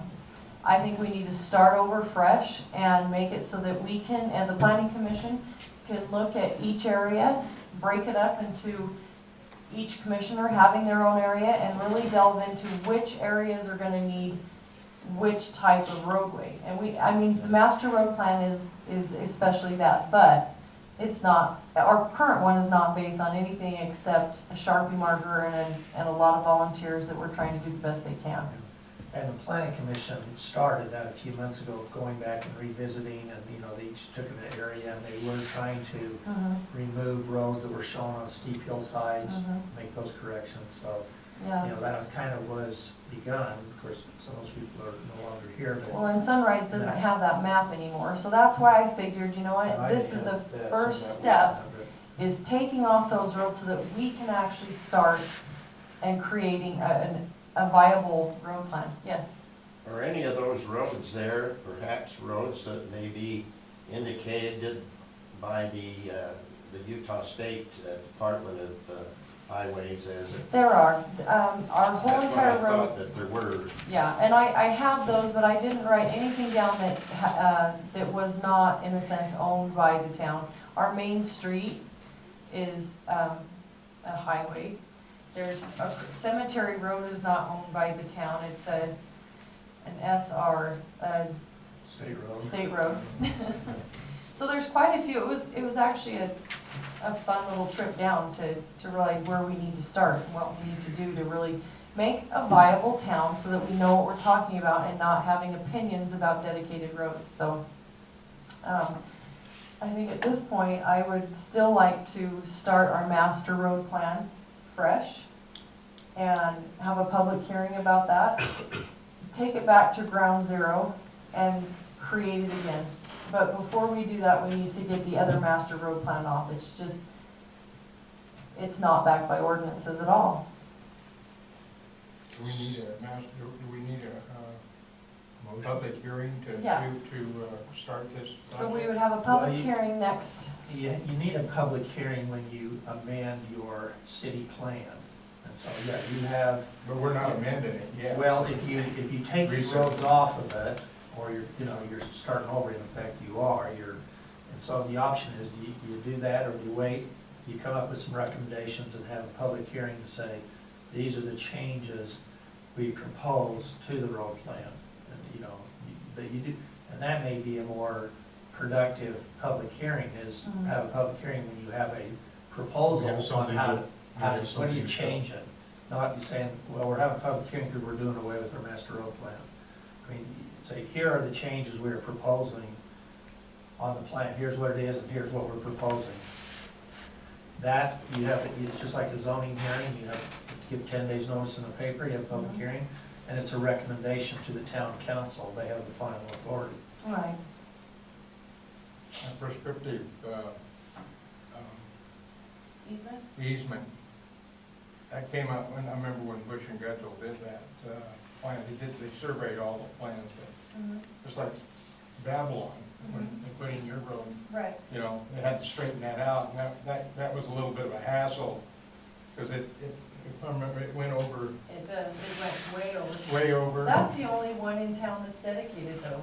Yes, and then, that's right. It's the only That one. was the problem, and then also the one, the Silver Reef, the curve up there, we're trying to work about straightening that out, and that got into a bit of a And there's no dedicated road for Silver Reef either, No, no. so. And also Alberta's Road behind the fire department there, that became a ditch on the hillside. That's the first we ever got involved with a hillside ordinance. Right. So, Right.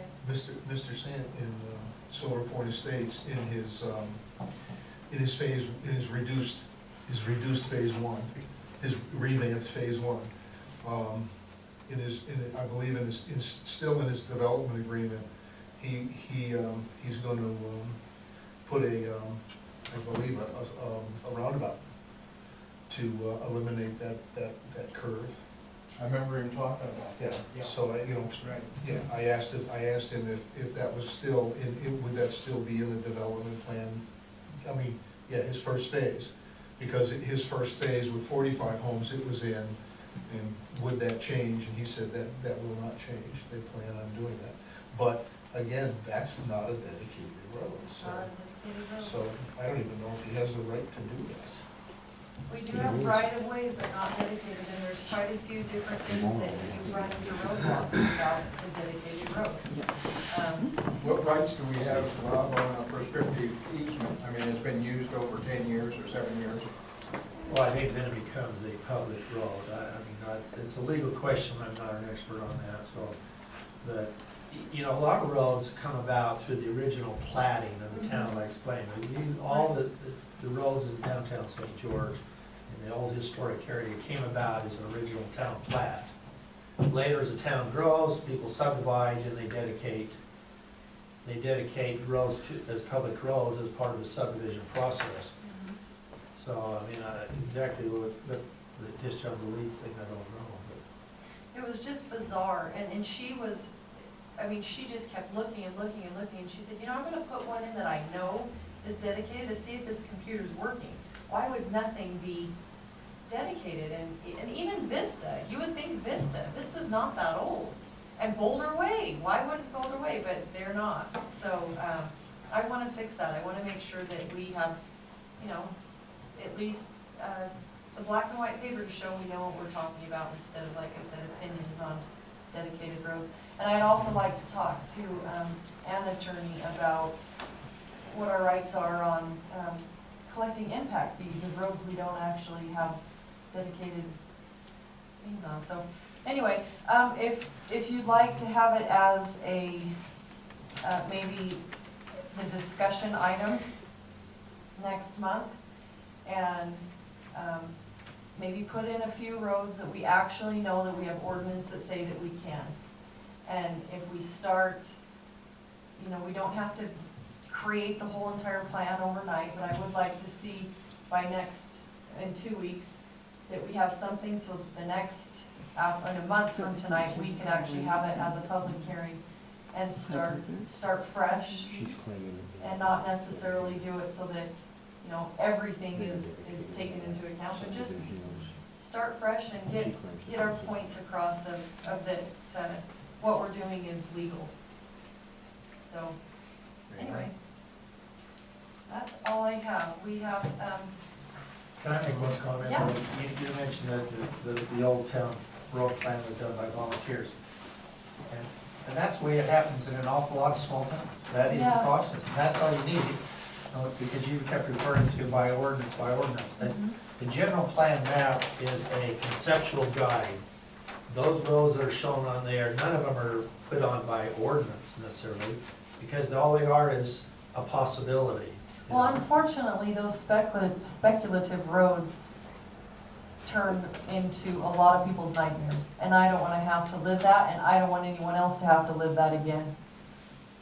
Well, and the flip side of that is true. I mean, those enable the development of property and bring value to things. If you don't have circulation in a town, then it's gonna be a messed up place. And it brings value to property. The property has value, people get to it, can do, sell or develop or whatever they do with it. Exactly, so it's But kind that's- of But that's at the one-sided. expense of one for the profit of another. Right, Well, I mean, you know, that's the land development process, but, I mean, I mean, You should, I think the road plan that was developed had a lot of good effort gone into it. I think the gentleman who did it did a lot of good work, and it's probably the way most road plans in the state are done, are on a volunteer basis, people working together, say, you know, here's an area that's gonna develop, and we need circulation through it, and you want them evenly spaced generally, I mean, Right, you want some forethought into the whole thing, and that's all it's all about. yeah, It's not forcing something down somebody's throat, it's just putting a little forethought into what might happen to promote efficiency, function, you know, and yeah. it's about, We could propose a future highway through Grapevine Marsh, over to Tocqueville or. No comment. Or Hurricane. Staying out of that one. Yes. Are we gonna do it? Oh, yes. Okay, we are going to have another I think discussion. the state already has done that. Mr. Larry Pilkey has brought a proposal, if you'd like to come up and, You know, what I was gonna say is, I know you guys have been here for long hours already, and since you're gonna meet again in 2 weeks, I could actually get on your official schedule and just do 2 weeks for life. That'd be time to get out. You're here. Your choice, okay.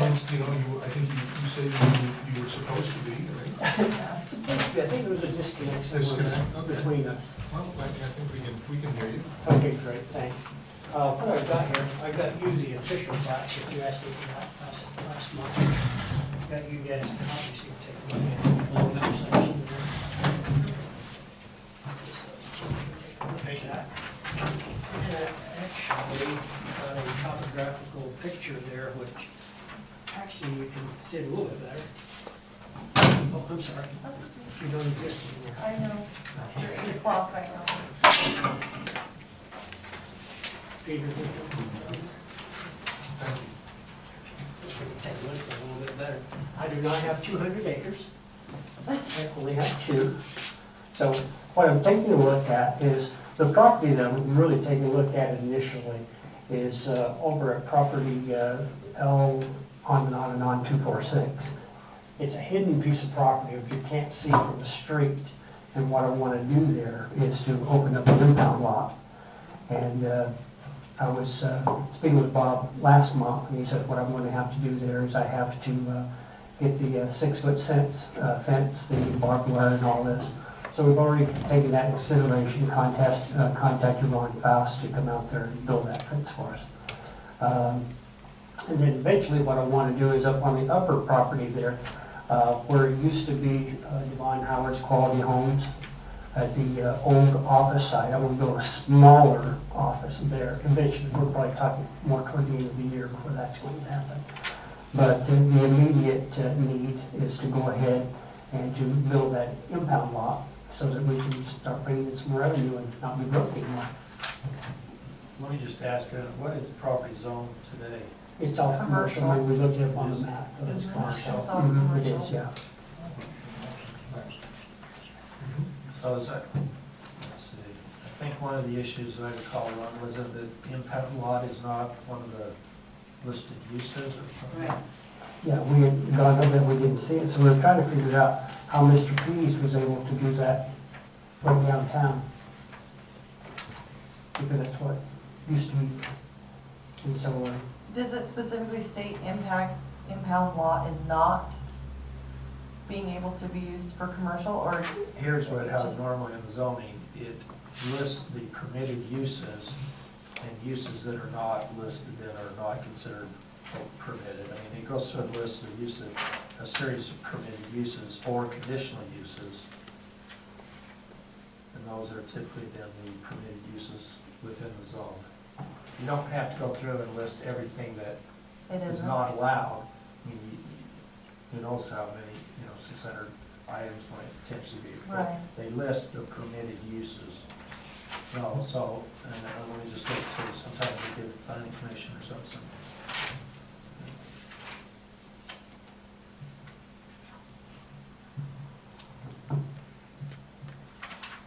I think we might be able to do a conditional use, though. Would you be able to do that? Conditional use, one of them is automobile repair and storage, including paint, body, and fender, brake, muffler, transmission work, provided it all be conducted within an enclosed building.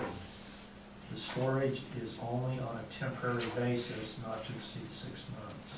So really, automobile repair and storage is the, Wouldn't that fall under an impound lot, because most of them have to be disposed of within usually 30 days, 90 if it's not a state vehicle, so would it fall under that category? Enclosed building. that's, I guess, their, Well, it's enclosed buildings for the repairs, but not for storage. That's what Bob said. Yeah. provided, it says, provided it all be conducted within an enclosed building. The storage is on a temporary basis, not to exceed 6 months. So, What, Bob, what's the list of permitted uses for commercial property? It's pretty long. Is it? Yeah, I remember looking. There's 34 permitted uses listed. There's 34 listed uses. And none of them pertain to this?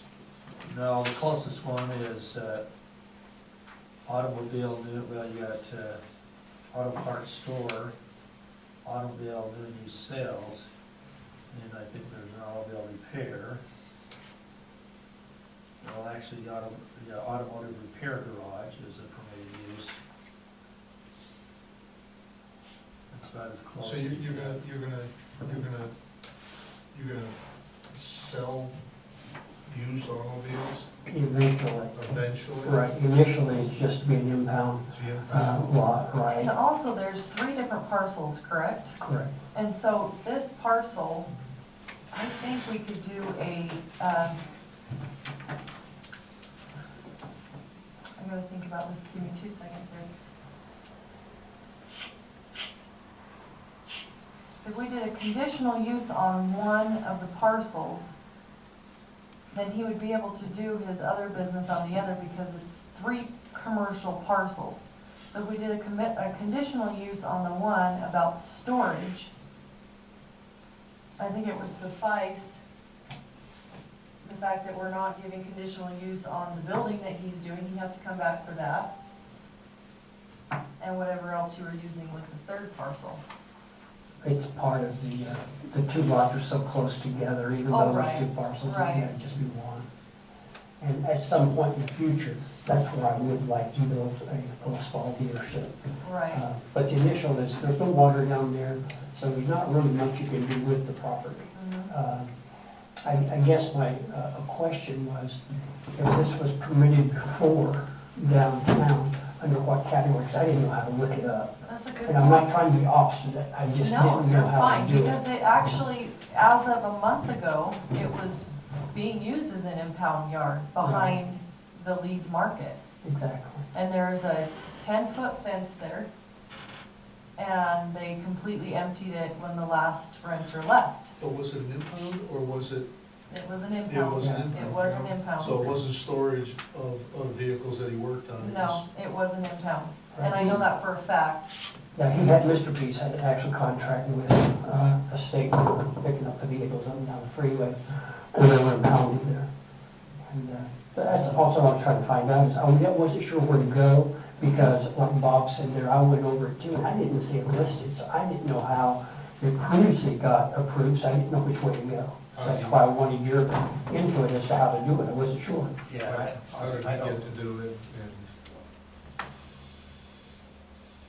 Well, I think it probably fell under what you're talking about, where he had his fix-it shop, and then he had his cars in the back. It was part of his business, Part It of was the auto the repair, business. part of the auto repair Yeah. business.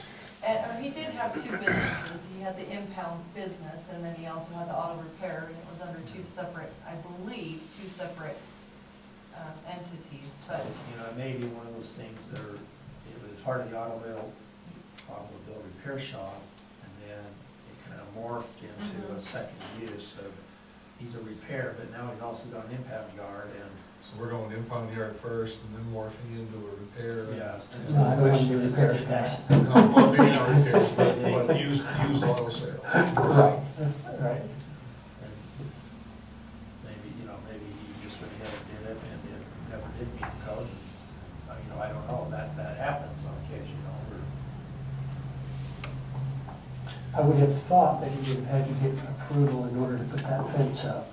I'm just guessing, I really don't know. I believe that fence was there for as long as I've been here, and I've been here for about 10 years. Right. I'm not sure, but I doubt the Leeds requires a permit to install a fence. And so that's what I'm asking y'all for, is I don't know which way to approach this, I'm not sure. Will you read the conditional use one again for me? It says automobile repair and storage, including paint, body, and fender, brake, muffler, transmission work, provided it all be conducted within an enclosed building. Storage is only on a temporary basis, not to exceed 6 months. I think the intent be that obviously the cars not be stockpiled there for a long period of time, that they We don't want to wait to repair, they're in and out, they're in repair, and then they're out.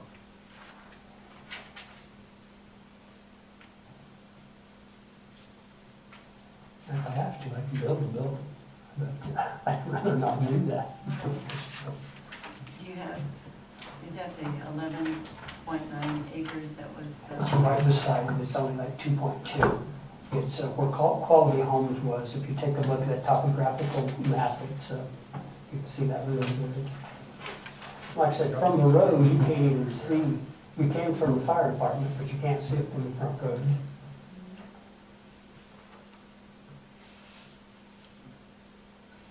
Is this the one that currently has the cyclone fence across it? Right, it's just got one little fence right there.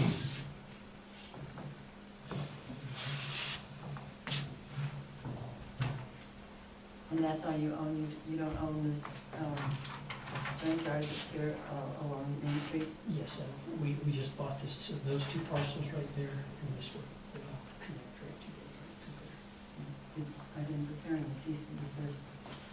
Or,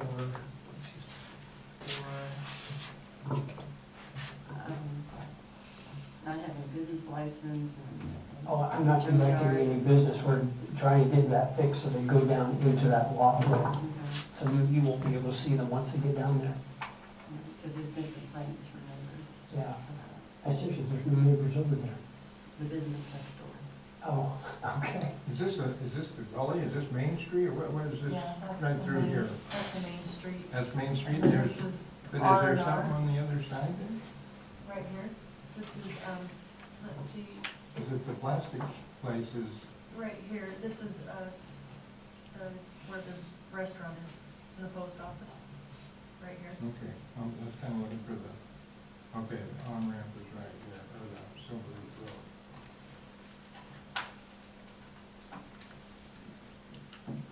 I personally think that it's a great idea because there's really not that much, I've been back there before, there's not that much you can do with that parcel. I see that, it's gonna be blocked, no one's gonna be able to see it from the freeway, the main street, any of that parcel back there, because that mountain is so large. Why don't you give us 2 weeks, you can actually be on the planning commission agenda and let us do a little bit of research and see what we can find. Maybe we can look through,